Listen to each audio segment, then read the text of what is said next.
Praise the Lord. So we are studying from the book of Mark. நாம் mark எழுதின சுவிசேஷத்தை படித்துக் கொண்டிருக்கிறோம். So we are considering the overview of the book of Mark. இந்த mark எழுதின சுவிசேஷத்தினுடைய ஒரு முன்னோட்டத்தை நாம் இதற்கு முன்பாக பார்த்தோம். So far we have considered what is the gospel, சுவிசேஷம் என்றால் என்ன, and who is Mark. Mark யார், So how the book of Mark is different from the other gospels. மற்ற சுவிசேஷங்களிலிருந்து மார்க் எழுதின சுவிசேஷம் எவ்வாறு வேறுபட்டு நிற்கிறது. So we have seen such and such other things. இந்த காரியங்கள் எல்லாவற்றையும் நாம் பார்த்தோம். Now we are going to see when and why this book was written. இப்பொழுது நாம் இந்த புத்தகம் எப்பொழுது எங்கே எழுதப்பட்டது என்பதை குறித்து நாம் பார்க்க போகிறோம். So it is believed that this book was written before AD 70.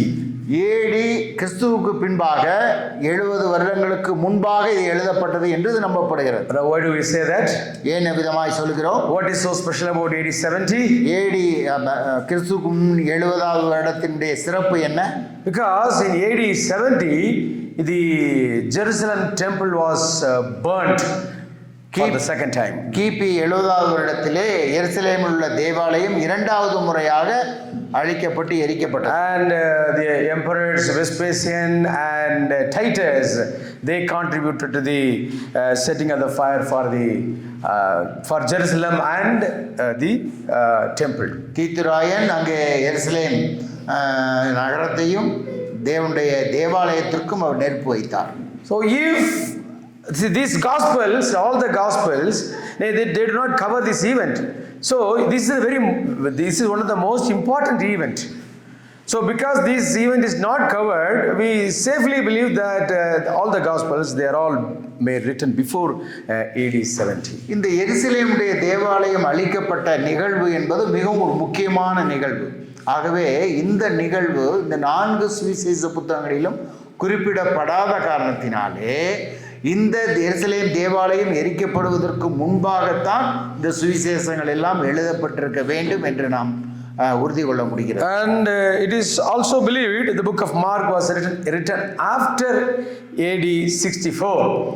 AD 64க்கு பின்பாக கிபி 64க்கு பின்பாக இந்த மார்க் எழுதின சுவிசேஷம் எழுதப்பட்டிருக்க வேண்டும். So in AD 64 a big fire broke out in Rome.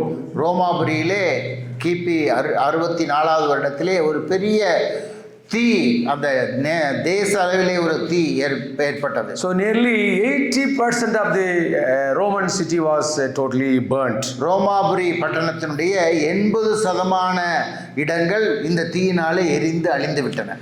Actually, the Emperor Nero, he wanted to rebuild Rome. That's why he has set fire to Rome. ரோமாபுரியினுடைய பேரரசராக இருந்த நீரோ ரோமாபுரி பட்டணத்தை சீரமைக்க விரும்பினார். ஆகவே அவரே அந்த ரோமாபுரி பட்டணத்திற்கு தீ வைத்து விட்டார். Now you would have heard about the saying that while Rome was burning, Nero was playing fiddle. அங்கே நீங்கள் இந்த பழமொழியை கேட்டிருப்பீர்கள், ரோமாபுரி எரிகிற பொழுது நீரோ மன்னன் பிடில் வாசித்துக் கொண்டிருந்தான் என்று. So the meaning of that is when Rome was burnt, Nero kept quiet. He did not take any operation to douse the fire. இங்கே நீரோ ரோமாபுரி எரிகிற பொழுது அந்த நெருப்பை அணைப்பதற்கென எந்த முயற்சியும் எடுக்காமல் அமைதலாக இருந்தார். காரணம் என்னவென்றால் அவர்தான் அந்த நெருப்பை மூட்டியவர். So the anger of the citizens turned against the king. அவர் அவிதமாய் அமைதலாக இருந்தபடினாலே ரோமாபுரியில் இருந்த மக்களுடைய கோபம் இந்த நீரோ மன்னனுக்கு எதிராக திரும்பியது. So now Nero, in order to divert the attention, and he put the blame on Christians.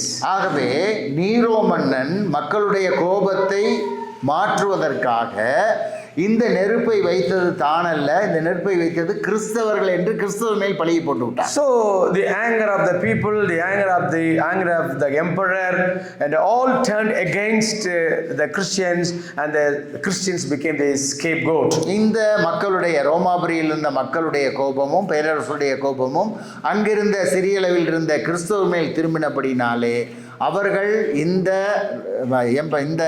மன்னனுடைய வலையிலே அவர்கள் விழுந்து விட்டார். So there was a small Christian community, because of the efforts of Peter, probably. பேதுருடைய முயற்சினாலே அங்கே ஒரு கிறிஸ்தவ விசுவாசிகளுடைய கூட்டம் ரோமாபுரி பட்டணத்திலே இருந்தது. So Nero, the king, he killed many Christians, blaming that they were the cause for the fire of Rome. நீரோ மன்னன் இதை பயன்படுத்தி இந்த ரோமாபுரியுடைய தீயை வைத்தது கிறிஸ்தவர்கள் என்று சொல்லி அநேக கிறிஸ்தவர்களை அவன் கொலை செய்தான். So he burnt many of the people alive. He burnt the Christians alive. கிறிஸ்தவர்களை உயிரோடு அவன் எரித்துக் கொன்றான். And he also threw many people to the beasts. அங்கே மிருகங்கள் இடத்திலே கிறிஸ்தவ விசுவாசிகளை அவன் தள்ளிவிட்டான். So the Christians were hunted. அங்கே கிறிஸ்தவர்கள் வேட்டையாடப்பட்டார்கள்.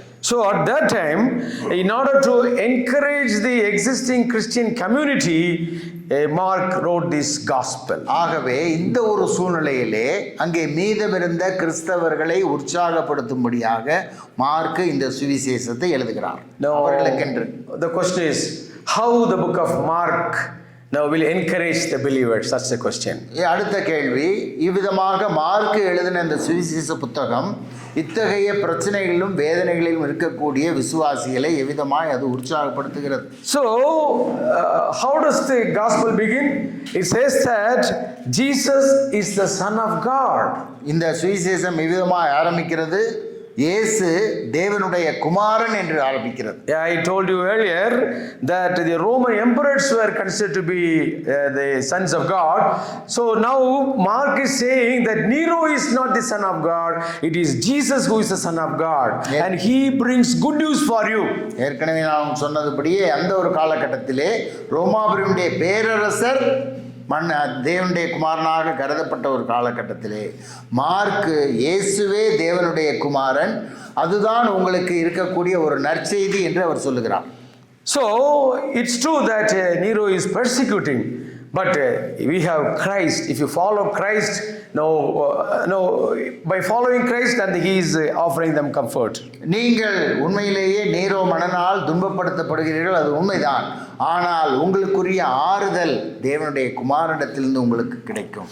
So you may wonder that Mark will be comforting that you will be comforted in this world, but that is not what Mark is saying. That நீங்கள் ஒருவேளை நினைக்கலாம் இந்த ஒரு கஷ்டமான வேதனையான துன்பப்படுத்தக்கூடிய காலகட்டத்திலே மார்க்கு அவர்களை ஆறுதல் படுத்துகிறார் என்று, ஆனால் அவ்விதமாக இல்லை. So today morning our brother, today afternoon our brother talked about these 4 chairs, that there are 4 important events that you have to consider. One of the events is that you have to look forward, you have to consider eternity when you are offering a preaching. மதியம் சகோதரன் பில்லி அவர்கள் சொன்ன பொழுது 4 நாற்காலிகளை குறித்து சொன்னார். அது 4வது நாற்காலி எதிர்காலத்தில் வரக்கூடிய காரியங்களை குறித்த ஒரு நம்பிக்கையான நாற்காலியாக இருந்தது. So that is what he is saying, that அதைத்தான் இப்பொழுது நாம் இங்கே see, the Son of God is going to become the ultimate emperor, and he is going to become the greater emperor, greater than Nero. But before he became the king and the emperor, and he has to be crucified. இந்த தேவனுடைய குமாரனாகிய இயேசு கிறிஸ்து இந்த நீரோ என்ற பேரரசனை விட மகா பெரிய பேரரசையும் ஸ்தாபித்து பேரரசராக மாறப்போகிறார். ஆனால் அதற்கு முன்பாக அவர் சிலுவை என்ற மரணத்திற்கூடாக அவர் கடந்து செல்ல வேண்டிய காரியம் இருக்கிறது என்பதை அவர் சொல்லுகிறார். See, the people serve Nero, but here is a king. No, he serves others. அங்கே மக்கள் நீரோ என்ற பேரரசனுக்கு பணிவிடை செய்கிறார்கள். இங்கே பேரரசராகி ஆண்டவராகிய இயேசு கிறிஸ்து மக்களுக்கு என்று பணிவிடை செய்ய வந்திருக்கிறார். And we read in Mark chapter 10 verse 45 that he has come to give his life as a ransom. இங்கே மார்க் 10வது அதிகாரம் 45வது வசனத்திலே தன்னுடைய ஜீவனை கொடுக்கும்படியாக இயேசு கிறிஸ்து பூமியிலே வந்தார் என்று வாசிக்கிறோம். So the Son of God who is going to deliver, no, he has been crucified. இங்கே மக்களை விடுவிக்கும்படியாக வந்த தேவனுடைய குமாரனாகிய இயேசு கிறிஸ்து சிலுவையிலே மரிக்க வேண்டும். So Mark is addressing a different kinds of deliverance, different kind of deliverance. அங்கே மார்க் இந்த கிறிஸ்தவ ஜனங்களுக்கு சொல்லுகிற பொழுது ரோமாபுரியில் இருந்தவர்களுக்கு ஒரு வேறுபட்ட விடுதலையை குறித்து அவர் சொல்லுகிறார். So you are thinking that Nero is the greatest enemy of Christians, but it is not Nero, it is Satan who is the greatest enemy. நீங்கள் ஒருவேளை இந்த நீரோ மன்னன் தான் உங்களுடைய மிகப்பெரிய எதிரி என்று நீங்கள் எண்ணலாம். ஆனால் அவனை விட மிகப்பெரிய எதிரி சாத்தான் என்பதை நீங்கள் உணர்ந்து கொள்ள வேண்டும் என்பதற்காக மார்க் இதை சொல்லுகிறார். So the greatest enemy is death. இந்த பெரிய ஒரு எதிராளி யார் என்றால் மரணம். So this enemy is the universal enemy. He is not confined to Rome, but this death, the enemy death is universal. இந்த எதிராளியாகிய மரணம் ரோமாபுரிக்கு மாத்திரம் உரித்தானதல்ல, உலகம் முழுமைக்கும் உரித்தானது. So Jesus Christ has come to deliver you from Satan and death and from the eternal punishment. இயேசு கிறிஸ்து இந்த சாத்தானிடத்திலிருந்தும் மரணத்திலிருந்தும் உங்களை விடுவிக்கும்படியாக இந்த பூமியிலே வந்திருக்கிறார் என்பதுதான் நற்செய்தி. So when Jesus Christ has died on the cross, there is no wonder why you are suffering. இயேசு கிறிஸ்துவே ராஜாவாக வரக்கூடிய இயேசு கிறிஸ்துவே சிலுவையில் மரிக்கும்படியான உபத்திரவத்தை அவர் அனுபவிக்கிறார் என்றால் உங்களுக்கு வந்திருக்கிற உபத்திரவத்தை குறித்து நீங்கள் ஆச்சரியப்பட வேண்டிய அவசியம் இல்லை. See, not only that, and he is inviting them to follow Christ. அவர் அங்குள்ள கிறிஸ்தவ ஜனங்களை இயேசு கிறிஸ்துவை பின்பற்றும்படியாக அழைக்கிறார். So he is inviting them to follow Christ by taking up the cross and to follow Christ. இயேசு கிறிஸ்துவை நீங்கள் பின்பற்றும்படியாக உங்களுடைய சிலுவையை எடுத்துக்கொண்டு அவரை பின்பற்றுங்கள் என்று சொல்கிறார். So he is not saying that your sufferings will go down. Now we see that these people have become scapegoats, and Peter and Mark is not saying that all these sufferings they will be lessened when you come to Christ. He is not saying that.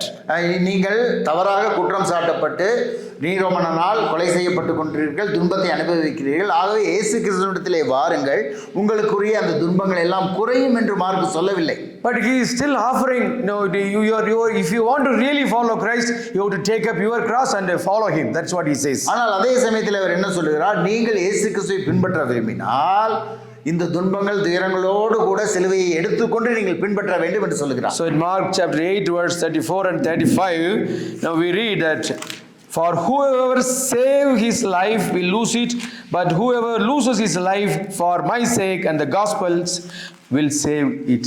So he is not giving some tips to save their life.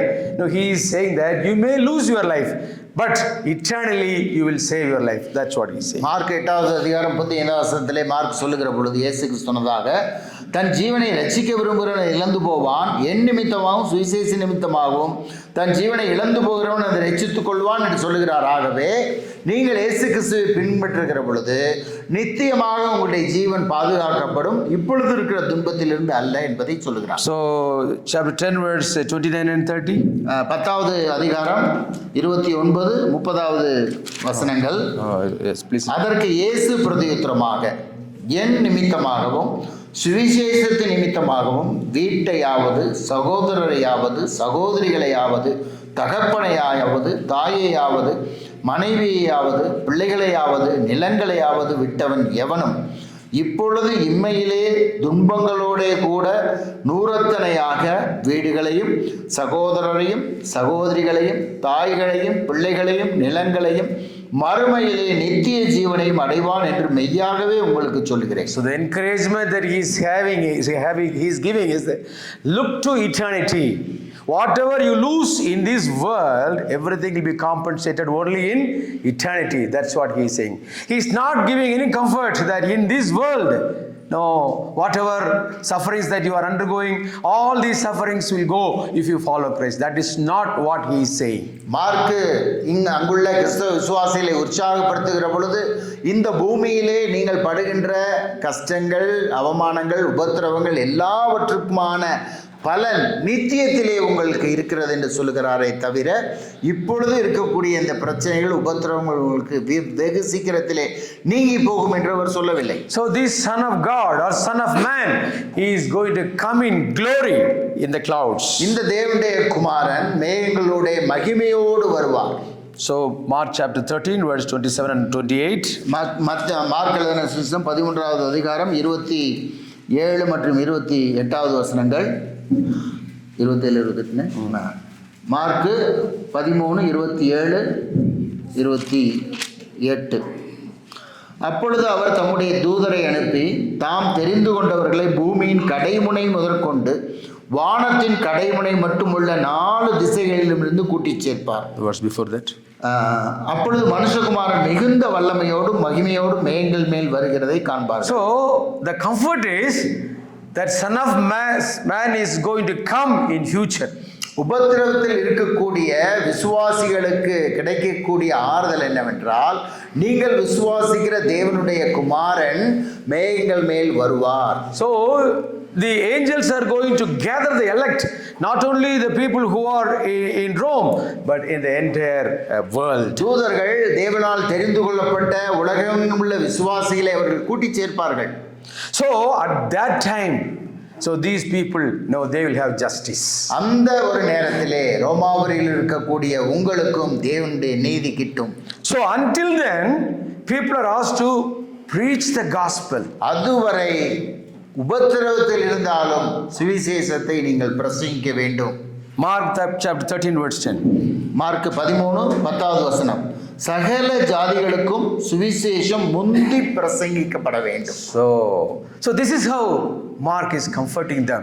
It is true that you are suffering, but you should understand there are greater suffering. The eternity, eternal hell is greater suffering.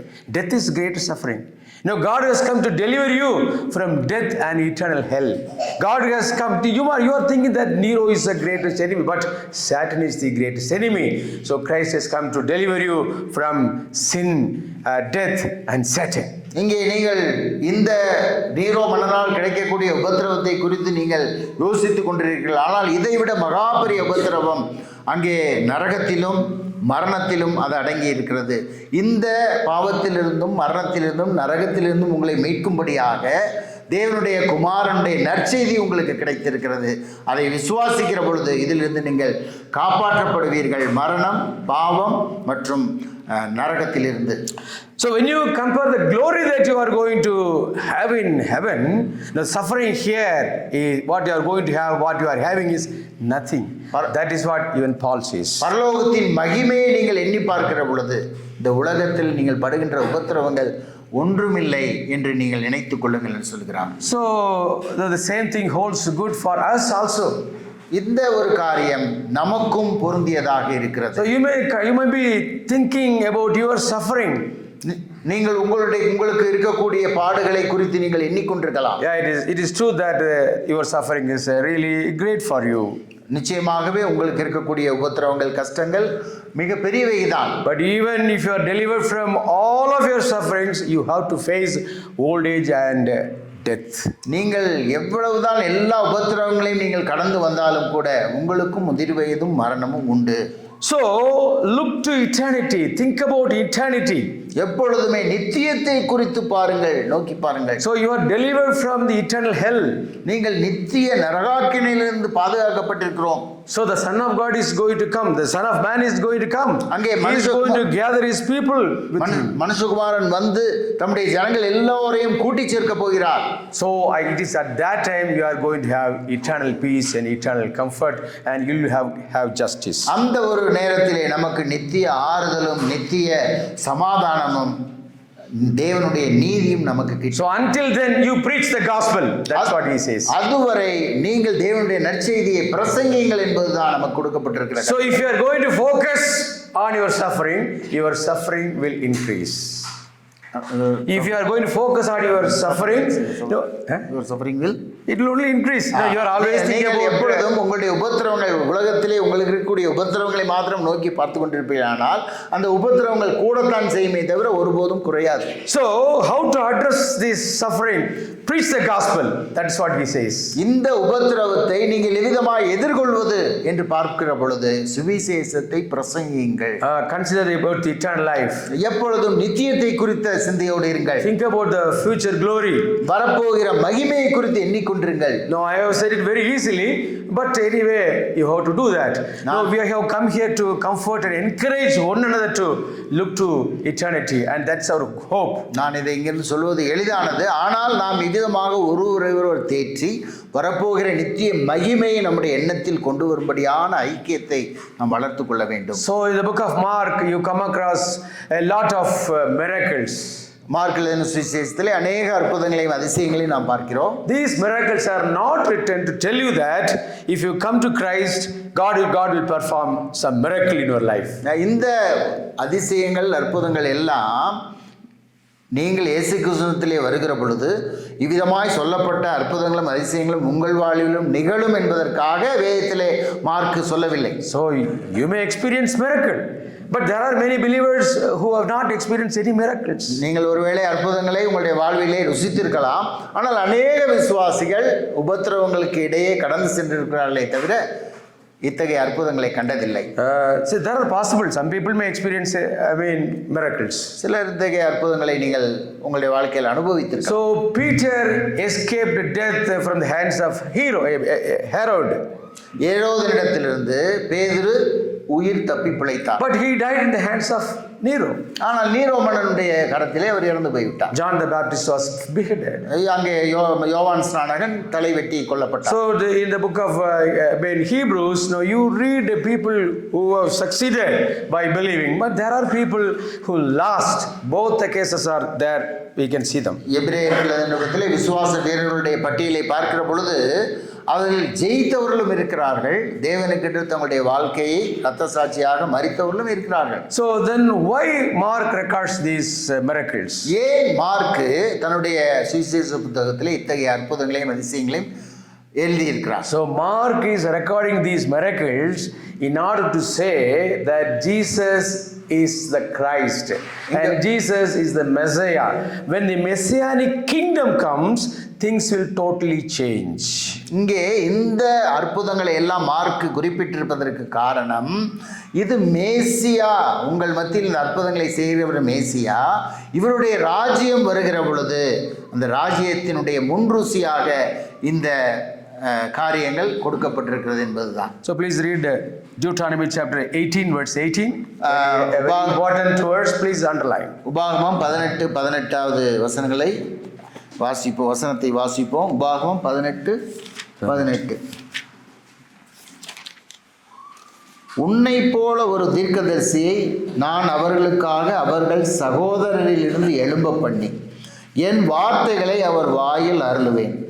நான் அவருக்கு கற்பிப்பதை எல்லாம் அவர்களுக்கு சொல்லுவார்.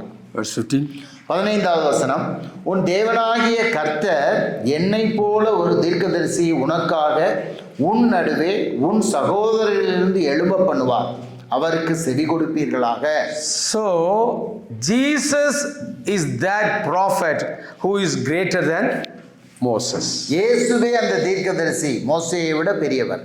And the Bible very clearly says that there is no prophet greater than Moses until John the Baptist. யோவான் ஸ்நானகன் வரும் வரை மோசேயை விட ஒரு பெரிய தீர்க்கதரிசி இல்லை. But then who is the greatest prophet? Jesus Christ. Jesus Christ is greater than Moses. ஆனால் எல்லாரையும் விட பெரிய தீர்க்கதரிசி யார்? மோசேயை விட பெரிய தீர்க்கதரிசி யார்? ஆண்டவராகிய இயேசு. So in the book of John we read that Jesus turned water into wine. அங்கே யோவானின் சுவிசேஷத்திலே வாசிக்கிறோம், இயேசு கிறிஸ்து தண்ணீரை ரசமாக மாற்றுகிறார். What did Moses do? மோசே என்ன செய்தார்? He turned the water into blood. அவர் தண்ணீரை இரத்தமாக மாற்றினார். But here Jesus, he turns water into wine. இங்கே இயேசு தண்ணீரை ரசமாக மாற்றுகிறார். So water becomes dead with Moses. Now here water becomes more life. அங்கே மோசேயினால் தண்ணீர் இரத்தமாக மாற்றப்பட்டு இறப்பை அது குறிப்பதாக இருந்தது. ஆனால் இங்கே இயேசு கிறிஸ்து தண்ணீரை ரசமாக மாற்றி வாழ்வை கொண்டு வருகிறார். Moses he divided the Red Sea. Jesus Christ walked on the water. Now all these things should teach people that this is the greater than Moses. The greater Moses has come and we have to pay attention to him. That is what they should say. மோசே செங்கடலை பிளந்தார், ஆனால் இயேசு கிறிஸ்து கடல் மேல் நடந்தார். ஆகவே இந்த நிகழ்வுகள் எல்லாம் மோசே என்ற தீர்க்கதரிசியை விட ஒரு பெரிய தீர்க்கதரிசியாக இயேசு கிறிஸ்து வந்திருக்கிறார் என்பதுதான். So Moses is writing, about all these miracles in order to show that Jesus is a Christ, Jesus is the Son of God. That is the very purpose for which he has written all these miracles. Mark எல்லா விதமான அற்புதங்களையும் எழுதியிருப்பதனுடைய நோக்கம் இயேசு கிறிஸ்து எல்லாரிலும் பெரியவர், அவரே மேசியா என்பதை மக்களுக்கு காண்பிப்பதற்கு. So when you have suffering, what are you supposed to do? You have to pray. There is no doubt about it. நீங்கள் உங்களுக்கு உபத்திரங்கள் வரும்போது என்ன செய்ய வேண்டும்? நாம் ஜெபிக்கிறோம். So there is a possibility these sufferings will change. ஒருவேளை கர்த்தருக்கு சித்தமானால் அந்த உபத்திரவங்கள் நம்மை விட்டு நீங்கி போகலாம். There is a possibility God will change you. ஒருவேளை அவிதமாக இல்லாவிட்டால் தேவன் உங்களை அதை ஏற்றுக்கொள்ளும்படியான மனநிலைமைக்கு கொண்டு வரலாம். So our comfort is from the eternity.